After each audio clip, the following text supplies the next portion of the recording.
My loving wife of 9 years has been in a coma for 4 days. Is it okay if her best friend and I start hooking up? Hey Reddit. My wife of 9 years, Emily, has been everything to me. We built a life together that I always thought was unshakable, a partnership rooted in love, trust, and shared dreams. Then, 4 days ago, the unimaginable happened. Emily was in a horrific car accident on her way home from work, and now she's lying in a coma. The doctors don't know when, or if, she'll wake up. I've been at her bedside every moment I can, but every passing second feels like an eternity. The woman I love is there, yet unreachable, her vibrant personality locked away somewhere I can't touch. Amid all this, her best friend, Sophie, has been my anchor. Sophie has been part of Emily's life since college and, by extension, part of mine. She's always been the life of the party, the sarcastic, witty counterbalance to Emily's sweetness. Over the years, Sophie and I have grown close, but never more than friends. Now, though, with Emily in the hospital and my world crumbling, Sophie has been the one keeping me from falling apart. She's brought me meals when I forget to eat, sat with me during the long nights at the hospital, and listened when I needed to vent. She's been there in ways no one else has. Last night, something shifted. Sophie and I were sitting in the sterile hospital waiting room. I had just come back from holding Emily's hand, watching the rhythmic rise and fall of her chest, the only sign that she was still alive. I broke down. I told Sophie everything, how terrified I was, how helpless I felt, how I didn't know if I could do this anymore. She didn't say anything at first, just pulled me into a hug. It wasn't the kind of hug you give out of politeness. It was warm, desperate, like she was holding me together. When I pulled back, our faces were too close. For a second, I thought she might kiss me. Worse, I thought I might let her. Instead, we just stared at each other, caught in a moment neither of us was ready to admit had happened. She muttered something about needing fresh air and left, leaving me alone with my racing thoughts. Now I can't stop thinking about it. Sophie is beautiful, smart, and kind, and right now, she's the only person who truly understands what I'm going through. But it feels so wrong. Emily is still alive, still here, even if she can't respond. What kind of husband would even entertain this thought? And yet, I can't ignore the connection I feel with Sophie, the way she looks at me like I'm not completely broken.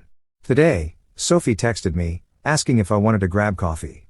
I told myself it was harmless, just two friends talking, but the tension from last night lingered in the air. We sat in a quiet corner of the cafe, and for a while, we talked about Emily, about the trips we all took together, the dumb inside jokes the three of us shared. Then Sophie said something that stopped me cold. She told me she's scared too, not just for Emily, but for me. She said she's worried I'll lose myself in all of this. Her words hit harder than I expected. I hadn't even thought about how this was affecting me beyond the obvious. I've been so focused on Emily that I haven't considered what comes next, what happens if she doesn't wake up. Sophie said she's here for me, no matter what, and for a moment, I felt something I haven't felt in days, hope. Not for Emily to wake up, necessarily, but that maybe, just maybe, I won't drown in this. When we left the cafe, I caught myself wondering what it would be like to hold Sophie's hand, to let myself feel something other than pain and guilt. The thought made me sick, but it also made me feel alive. And that terrifies me. I don't know if this is grief, loneliness, or something else entirely, but I can't shake it. Back at the hospital, I sat by Emily's bed and tried to talk to her, like the nurses said I should. I told her about the flowers Sophie brought, how beautiful they looked by the window. I told her I missed her, that I needed her to wake up, to tell me what to do. I don't know if she heard me, but I swear her fingers twitched. Probably my imagination, but it was enough to make me break down again. Later that night, Sophie came by with dinner. We ate in silence for a while, the kind of silence that's heavy with unspoken words. Finally, I couldn't take it anymore. I asked her what she thought Emily would say if she could see us now.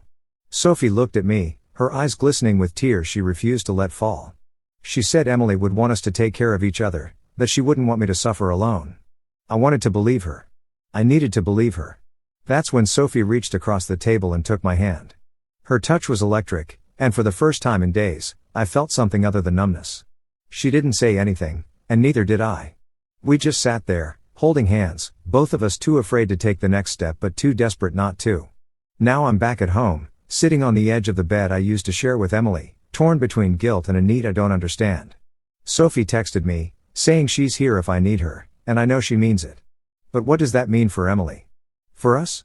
I keep telling myself this is just grief, that I'm clinging to Sophie because she's familiar and comforting. But deep down, I know there's more to it than that. The question is, what do I do about it? Do I let myself lean on Sophie, risk crossing a line I can't uncross? Or do I push her away, even if it means facing this nightmare alone? Every time I close my eyes, I see Emily's face, hear her laugh, feel the way she used to touch my arm when she wanted my attention. But when I open them, all I feel is the crushing weight of her absence and the confusing, undeniable pull toward Sophie. I don't know what the right answer is. Maybe there isn't one. All I know is that I'm standing on the edge of something that could change everything, and I don't know if I have the strength to step back. Update. The line we crossed. It's been a week since I wrote about my situation, and a lot has happened. After sitting on my thoughts for days, I convinced myself that I needed clarity. Sophie was there for me in a way no one else was, but I couldn't ignore the guilt. I decided to have an honest conversation with her, to figure out what we were doing before things spiraled out of control. We met at a park near the hospital, away from the weight of Emily's room. Sophie looked nervous, like she already knew what I was going to say. I told her I was confused, that I couldn't ignore how much she'd been there for me, but I also couldn't shake the feeling that we were walking a dangerous path. I expected her to reassure me, to tell me I was reading too much into things. But she didn't. Instead, she admitted she felt the same. She said she's been trying to fight it, trying to convince herself that she was just being a good friend, but deep down, she couldn't deny that she was drawn to me. She cried as she spoke, apologizing for feeling something she said she shouldn't. I wanted to comfort her, to tell her it was okay, but the words felt like a betrayal to Emily. I told her I didn't know what to do. That while I cared for her deeply, everything about this felt like a betrayal I couldn't face. Sophie said she understood but added that these feelings didn't just come from nowhere. She reminded me that we had always shared a connection, even if it had only been platonic until now. Her honesty made everything harder. When I got back to the hospital, the weight of our conversation hit me like a freight train. As I sat by Emily's bedside, I stared at her peaceful face, her chest rising and falling so mechanically. For a moment, I felt like I was already mourning her, like I was holding onto the shell of someone who might never come back to me. That thought made me feel sick, but I couldn't escape it. By the end of the night, I was more lost than ever. I don't know what this means for Sophie or me, but one thing is clear: I can't keep pretending this situation is black and white. Maybe I've already crossed a line I can't return from, or maybe I'm just trying to make sense of a situation that feels impossible. Another update. After the kiss, Sophie and I didn't speak for a few days. I buried myself in work and hospital visits, trying to drown out the noise in my head.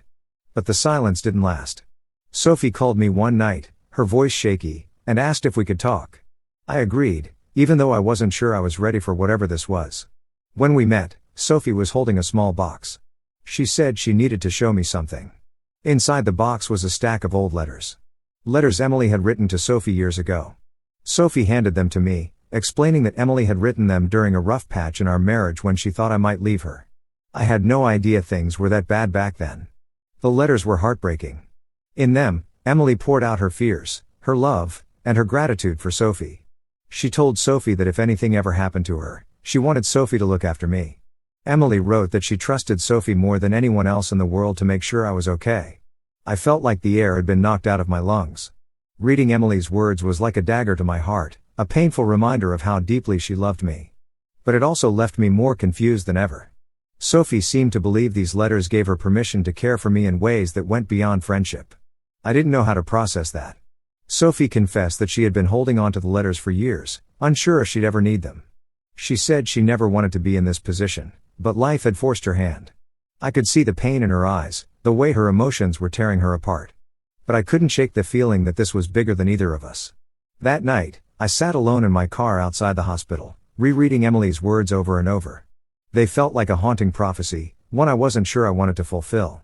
Sophie and I had been thrown into a situation neither of us could have imagined, but was that enough to justify what was happening between us?